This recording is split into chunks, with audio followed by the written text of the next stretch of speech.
अस्सलामुअलैकुम dear students, आपको digital logic and design के कोर्स में खुश आमदीद। मेरा नाम मतीउल्लाह है और आज के इस लेक्चर में हम ओवरव्यू लेंगे कि पूरे इस कोर्स में हम कौन कौन से टॉपिक को डिस्कस करेंगे और उनकी इस फील्ड में क्या ज़रूरत है।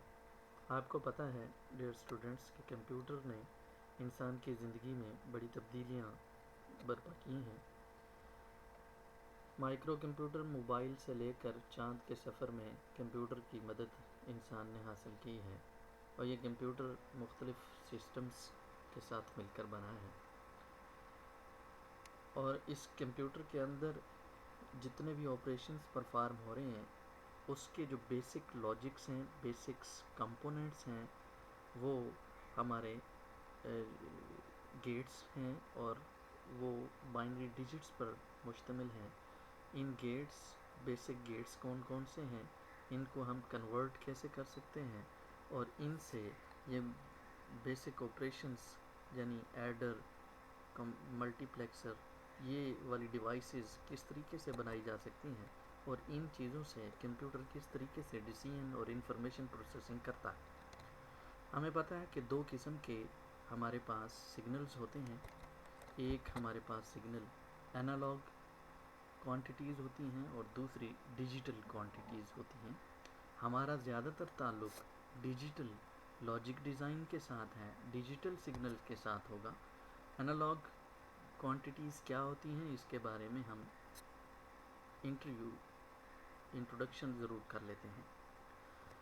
कंटिन्यूस क्वांटिटी होती है एनालॉग सिग्नल्स, गैप नहीं होता इसके अंदर और ये कंटिन्यूसली मॉनिटर होती रहती हैं। जैसे सूरज निकलता है, ज़मीन का जो टेम्परेचर है वो ग्रेजुअली आहिस्ता आहिस्ता जो है चेंज होता रहता है। सूरज की रोशनी कंटिन्यूसली ज़मीन पर बढ़ती रहती है, इवन ये कि 12, 1, 2, 3, 4 इसके बाद जब सूरज ग़रूब होने लगता है तो फिर ज़मीन की जो टेम्परेचर है, दर्जा हरारत है, वो आहिस्ता आहिस्ता जो है कम होना शुरू हो जाती है।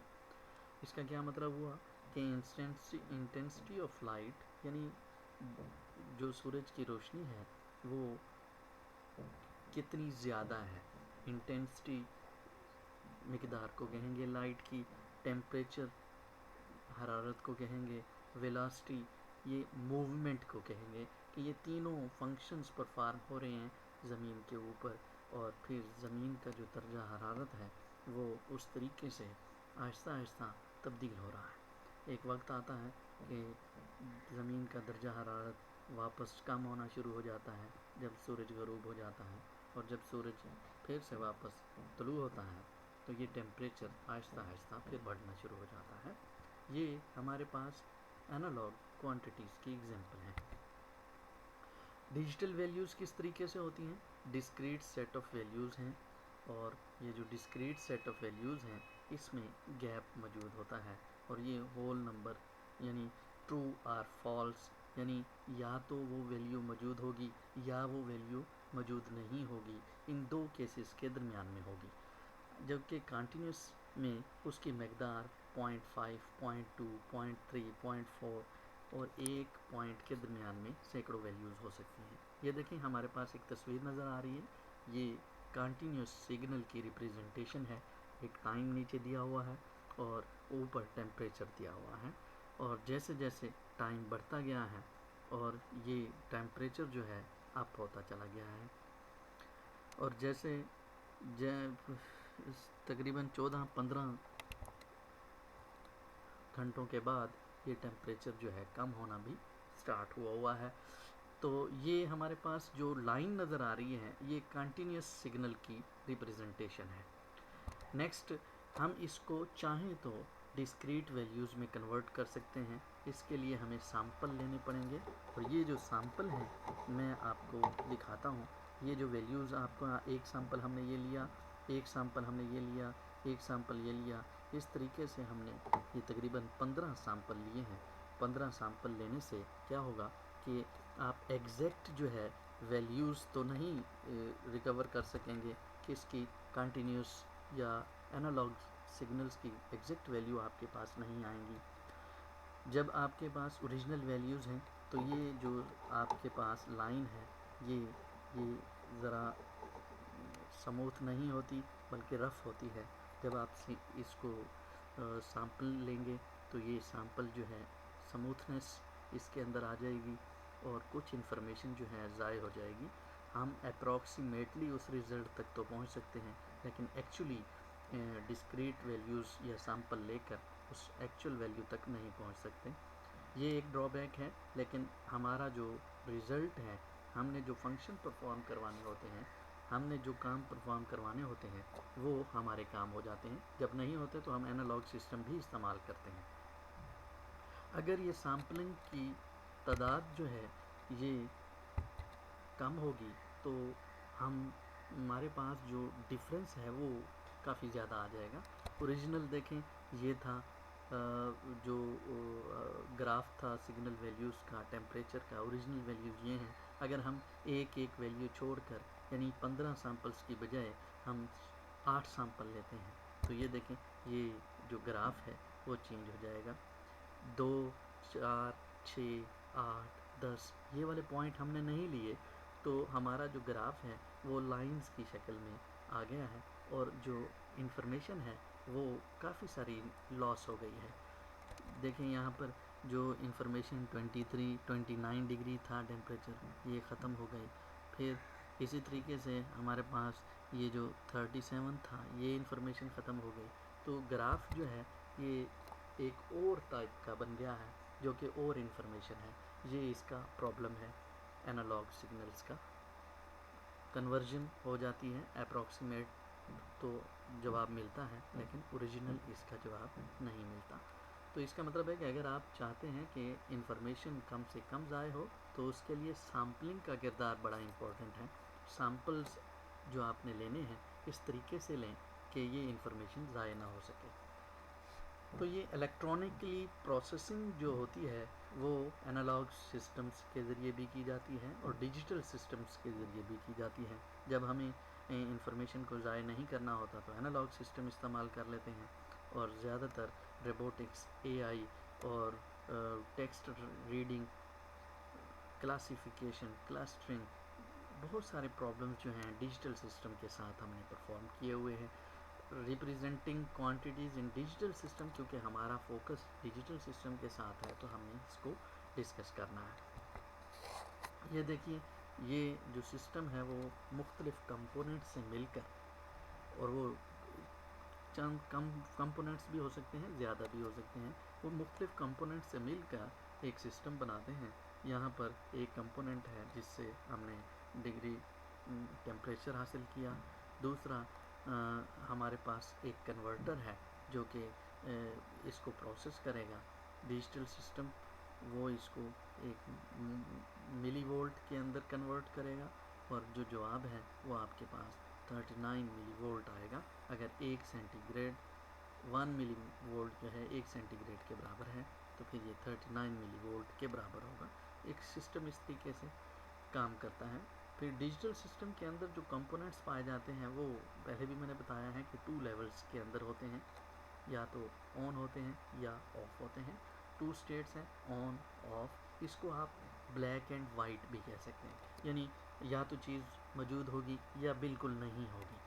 हॉट एंड कोल्ड यानी 2 हिस्सों में तकसीम किए जाने की ये एग्जांपल आपको दी जा रही है कि इस तरीके से हम मज़ीद आगे चल के मैं आपको बताऊंगा कि सिग्नल्स ऑन का क्या मतलब है, ऑफ़ का क्या मतलब है, कितनी बिट्स के अंदर हम ये इन्फॉर्मेशन स्टोर कर सकते हैं, फिर हम इसका सर्किट कैसे बनाएंगे, डिज़ाइन कैसे होगा, काउंटर कैसे बनेंगे, फ्लिप फ्लॉप कैसे बनेंगे, स्विचेस कैसे बनेंगे।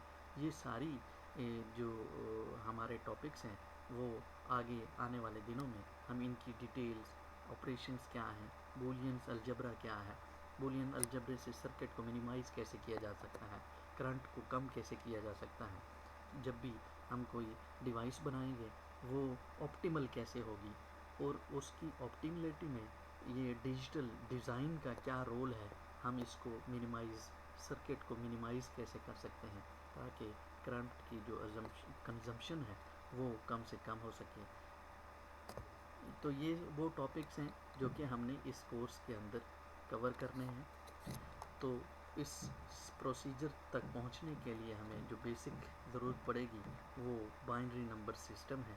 ये बाइनरी नंबर सिस्टम का क्या मतलब है कि 0 और 1 की फॉर्म में आपके पास नंबर्स होंगे, इनकी एडिशन कैसे होगी, इनकी सब्ट्रैक्शन कैसे होगी, इनकी मल्टीप्लिकेशन कैसे होगी, इनको combination of zeros and 5 volt, 0 volt and 5 volt. ये इसका क्या मतलब है, 0 वोल्ट का मतलब है 0 और 5 वोल्ट का मतलब होगा 1।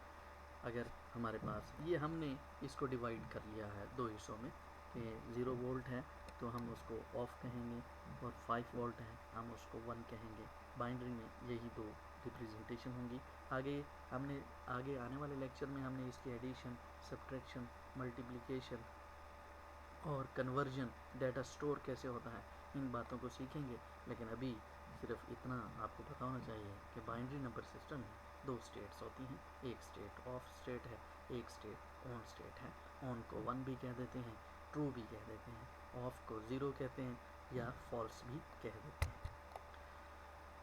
डिजिटल सिस्टम्स के जो फ़ायदे हैं वो आपने आईसीटी में भी पढ़े हुए होंगे, लेकिन क्योंकि ये जो सब्जेक्ट डिजिटल सिस्टम है इसके अंदर आपको एडवांटेज ऑफ डिजिटल सिस्टम यहाँ बताए जा रहे हैं कि हम डिजिटल सिस्टम को ही क्यों इस्तेमाल कर रहे हैं, एनालॉग को क्यों नहीं इस्तेमाल कर रहे।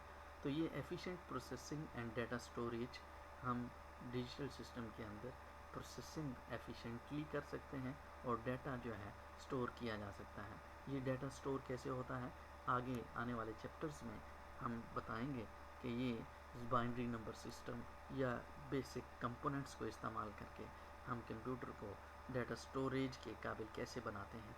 फ्लिप फ्लॉप और टाइप्स ऑफ फ्लिप फ्लॉप को हम पढ़ेंगे तो देखेंगे कि डाटा स्टोर कैसे होता है। एफिशिएंट एंड रिलायबल ट्रांसमिशन, ये जो डिजिटल सिस्टम है इसके ज़रिए हम बड़े रिलायबल तरीके से एक डेटे को एक जगह से दूसरी जगह ट्रांसफ़र भी कर सकते हैं। यूएसबी, फ्लैश, नेटवर्किंग का कंसेप्ट आपके सामने है, इसको देखेंगे।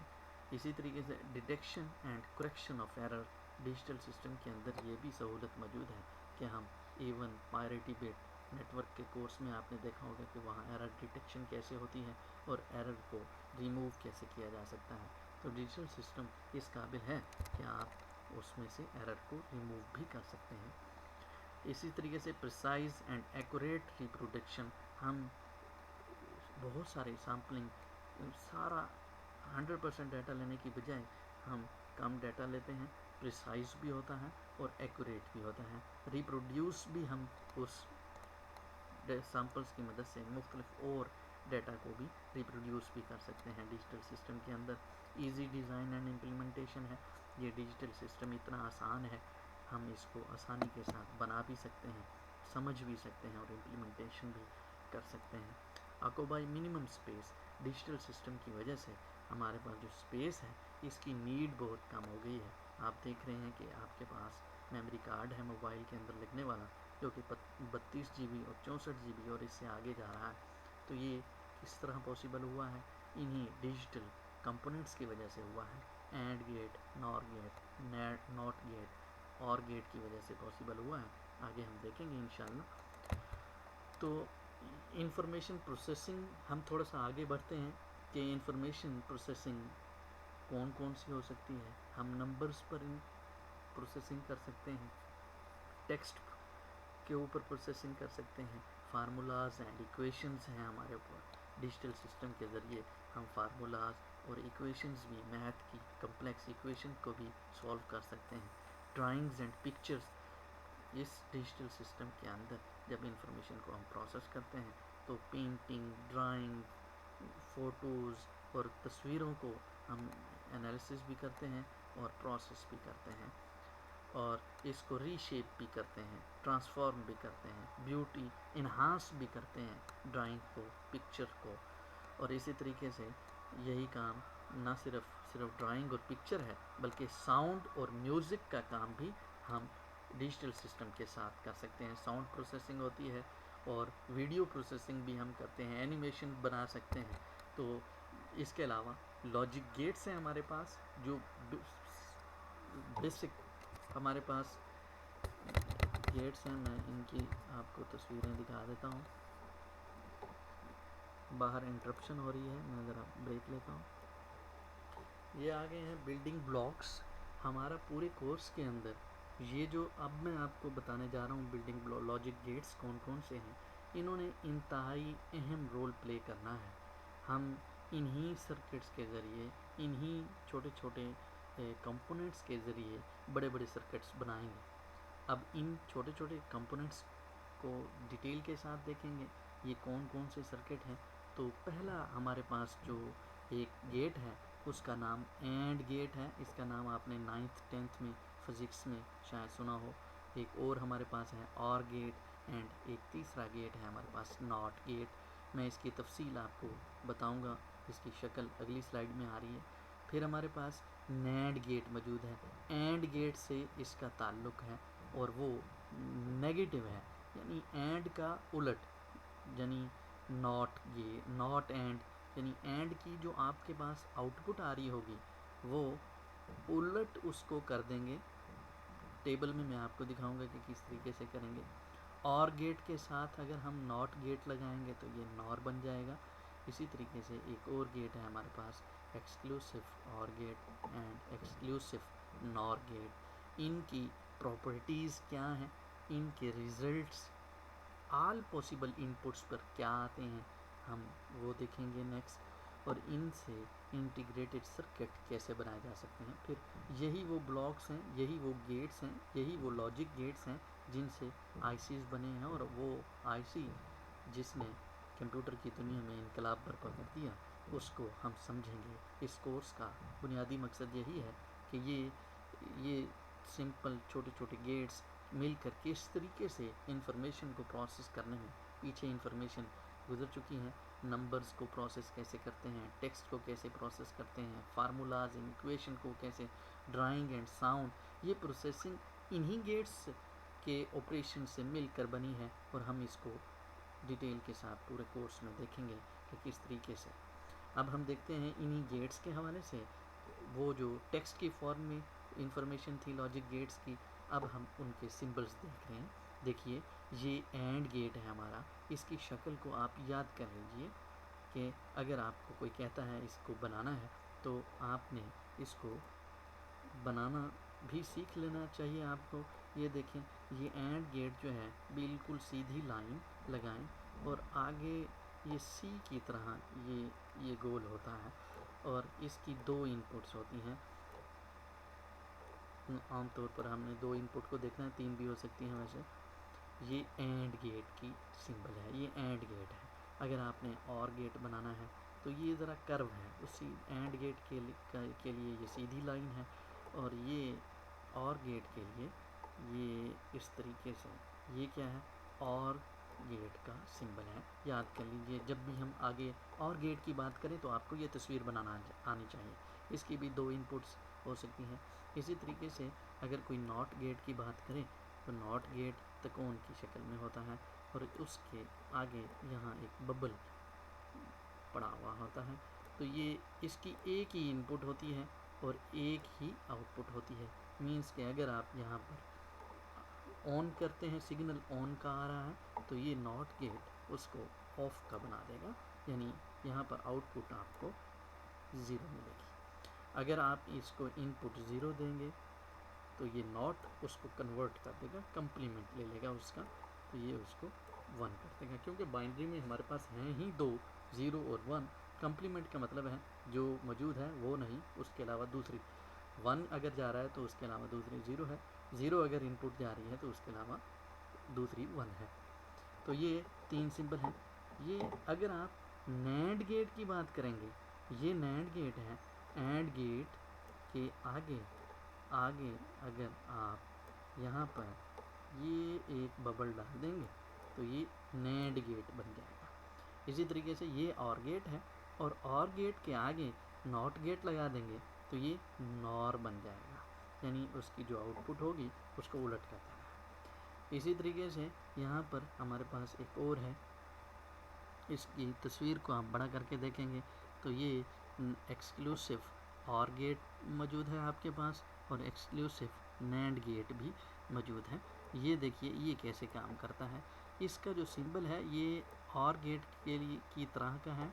इसकी दो लाइनें यहाँ पे लगी हुई होंगी, यूँ और यूँ, और ये एक्सक्लूसिव और गेट बनेगा। यहाँ पर दो हैं, यहाँ पर एक ही है और यहाँ पर दो हैं। यहाँ ये ब्लैक कलर में यहाँ लाइन लगी हुई है, शायद आपको नज़र ना आ रही हो तो मैंने यहाँ पे बना दी है। यहाँ दो लाइनें यहाँ पे यूँ हैं। ये एक्सक्लूसिव और गेट है। और एक्सक्लूसिव नैंड नॉर गेट कैसे बनेगा, ये यहाँ पर इसका नॉट लगा दे तो ये क्या बन जाएगा, एक्सक्लूसिव नॉर गेट बन जाएगा। यानी इसी को आगे नॉट गेट लगाएंगे तो एक्सक्लूसिव नॉर गेट बन जाएगा। ये आईसी की तस्वीर है। बाज़ार में आपको इस तरह के आईसी 555 बहुत मशहूर आईसी है। इस आईसीज़ के अंदर छोटे छोटे यही एंड गेट, नॉर गेट या नॉट गेट लगाए जाते हैं। तो इसके अंदर ये बड़ी सीरीज़ के साथ एंड, और, नॉर, नॉट, नैंड मुख्तलिफ सर्किट लगा कर एक ख़ास फंक्शन परफॉर्म करने के लिए हमने इसकी अरेंजमेंट की हुई होती है। एक तरफ से इनपुट होती हैं और दूसरी तरफ से आउटपुट आपको मिलती है, पिन नंबर आपको बताया हुआ होता है। तो यानी इन्हीं छोटे छोटे सर्किट को मिला के आईसी बनता है, जिससे आप मुख्तलिफ फंक्शन, मोटरसाइकिल के अंदर बैलों की आवाज़ जिसमें अल्हम्दुलिल्लाह, सुबहान अल्लाह या रास्ता दीजिए, इस तरह की चीज़ें भी आपको नज़र आ रही हैं। और ये इसके अलावा आईसी से आगे आके माइक्रो प्रोसेसर हमारे पास मौजूद है। वहाँ पर छोटे छोटे इसी आईसी मिलकर माइक्रो प्रोसेसर बना देते हैं। नेक्स्ट हम इसको देखेंगे। अभी इस लेक्चर में आपने इनकी तस्वीरों को पहचान लिया होगा और इनके फंक्शंस को हम नेक्स्ट लेक्चर में इंशाल्लाह देखेंगे। ये बेसिक सिंबल्स थे और कम्बिनेशनल सर्किट भी मौजूद हैं। कम्बिनेशन इन्हीं सर्किट्स को मिला के मैं ऑलरेडी बता चुका हूँ। ये काउंटर है हमारे पास, ये मैं इसको क्लियर कर देता हूँ। यानी इन्हीं छोटे छोटे सर्किट्स को मिलाकर यही एंड गेट और आर गेट को मिलाएंगे, कंबाइन करेंगे मुख्तलिफ तरतीब से। कैसे हुए हैं इसको समझेंगे बाद में, लेकिन ओवरव्यू दे रहा हूँ कि एडर भी इन्हीं गेट से बनता है और सब्ट्रैक्टर भी इन्हीं गेट से बनेगा। इसके अलावा जो फंक्शंस परफॉर्म किए जा सकते हैं इन गेट्स के साथ, एडर है, कंपैरिजन करेंगे कि कोई नंबर बड़ा है, कौन सा नंबर छोटा है, कैसे पता चलेगा। इनकोडर करेंगे कि आप देखते हैं कि केबल के अंदर 100 चैनल मौजूद हैं और ट्यून करते हैं तो वो एक ही चैनल बगैर किसी गलती के चल रहा होता है। वहाँ इनकोड कैसे करते हैं इनको एक ही केबल के अंदर, और डिकोड कैसे करता है ये प्रोसेस, ये इन्हीं एंड गेट और ऑर गेट के ज़रिए हम इसको भी सीखेंगे। मल्टीप्लेक्सर क्या होता है, डी मल्टीप्लेक्सर क्या होता है, इनको सीखेंगे। मेमोरी एलिमेंट्स क्या हैं और वो कैसे बनती है मेमोरी, मैंने पहले भी बताया था कि इसको इस किताब के अंदर, कोर्स के अंदर मेमोरी एलिमेंट्स के देखेंगे। आगे आके चैप्टर्स आएंगे। करंट एंड प्रीवियस स्टेट्स का कैसे पता चलता है, फ्लिप फ्लॉप सर्किट कैसे बनते हैं, काउंटर्स एंड रजिस्टर्स कैसे बनते हैं। इस पूरे कोर्स में इन्हीं, मज़े की बात यह है कि इन्हीं एंड गेट, और गेट और नॉट गेट की मदद से ये सारे फंक्शंस हम परफॉर्म करने की कोशिश करेंगे। और ब्लॉक डायग्राम हम देख रहे हैं कि सीक्वेंशियल सर्किट के अंदर एक सीक्वेंस के साथ हम मुख्तलिफ कंपोनेंट्स को मिला देते हैं और वो फंक्शन परफॉर्म करते हैं। यहाँ देखें कि प्रोग्रामेबल लॉजिक डिवाइसेस कैसे बनती हैं, कि कन्फिगरेबल हार्डवेयर होता है। कन्फिगर का मतलब है कि ये मुख्तलिफ छोटे छोटे कंपोनेंट्स को आपस में मिलाते हैं। कम्बिनेशनल सर्किट्स होते हैं इसके अंदर, सिक्वेंशियल सर्किट भी इसके अंदर मौजूद होते हैं। लो चिप काउंट, लोअर कॉस्ट और शॉर्ट डेवलपमेंट टाइम ये लेते हैं, और इससे हम ये प्रोग्रामेबल मीन्स कि कोई ख़ास काम हमने करवाना होता है तो इन्हीं से करवा लेते हैं। कोई टास्क परफॉर्म करने के लिए आपको पता है कि कंप्यूटर के अंदर ये एक हार्डवेयर जो स्ट्रक्चर है मौजूद होता है। तीन चीज़ें होती हैं, एक स्टोरेज मौजूद होती है यानी रैम मौजूद होती है, और रैंडम एक्सेस मेमोरी जिसको हम कहते हैं, रीड राइट का ऑपरेशन वहाँ पर होता है। इसके लिए हमारे पास दूसरी मेमोरी की टाइप है, वो है रोम, जिसमें रीड ओनली मेमोरी होती है और नॉन वोल्टाइल होती है। वोल्टाइल का मतलब ये होता है कि उस वक्त तक डाटा इसके अंदर रहता है जब तक करंट मौजूद है, और नॉन वोल्टाइल का मतलब है कि उस वक्त तक डाटा स्टोर रहता है चाहे करंट उसके अंदर मौजूद हो या ना हो, ये डाटा परमानेंटली आपके पास सेव रहता है। रोम के अंदर ये खासियत मौजूद है। तो ये रोम कैसे बनेगी, रैम कैसे बनती है, ये सारे कंसेप्ट भी इसी कोर्स का हिस्सा है। इसी के अलावा analogue to digital and digital to analogue converter भी इसी बनाए जा सकते हैं इन सर्किट्स के ज़रिए, इन कम्बिनेशंस के ज़रिए जो पीछे सर्किट गुजरे हैं। यहाँ एक डायग्राम नज़र आ रही है कि किस तरीके से एनालॉग कन्वर्टर है। यहाँ पर आपको टेम्परेचर दिखाया जा रहा है जो कि कंटिन्यूसली हीट अप करता है और एक ख़ास हद तक पहुँचेगा तो वो क्या करेगा, इसको कन्वर्ट करेगा डिजिटल सिग्नल के अंदर, और डिजिटल सिग्नल जो है वो एनालॉग से डिजिटल सिग्नल में कन्वर्ट हो जाएगा। ये एक सिस्टम, सिंपल सा सिस्टम बना के आपको दिखाया कि ये भी बनाया जा सकता है इस तरीके से। तो आज के इस लेक्चर में हमने सीखा कि पूरे कोर्स के अंदर कौन कौन सी चीज़ें हम डिस्कस करेंगे, और इसके अलावा बेसिक ब्लॉक्स यानी लॉजिक गेट्स कौन कौन से हैं, जिसमें एंड गेट है, और गेट है, नॉट गेट है। फिर हमने नॉर गेट के बारे में पढ़ा था, नैंड गेट के बारे में पढ़ा था, एक्सक्लूसिव नॉर गेट और एक्सक्लूसिव और गेट और एक्सक्लूसिव नॉर गेट के हवाले से बात हुई थी। नेक्स्ट लेक्चर में इंशाल्लाह हम नंबर सिस्टम को सीखेंगे। Thank you very much. अस्सलाम वालेकुम।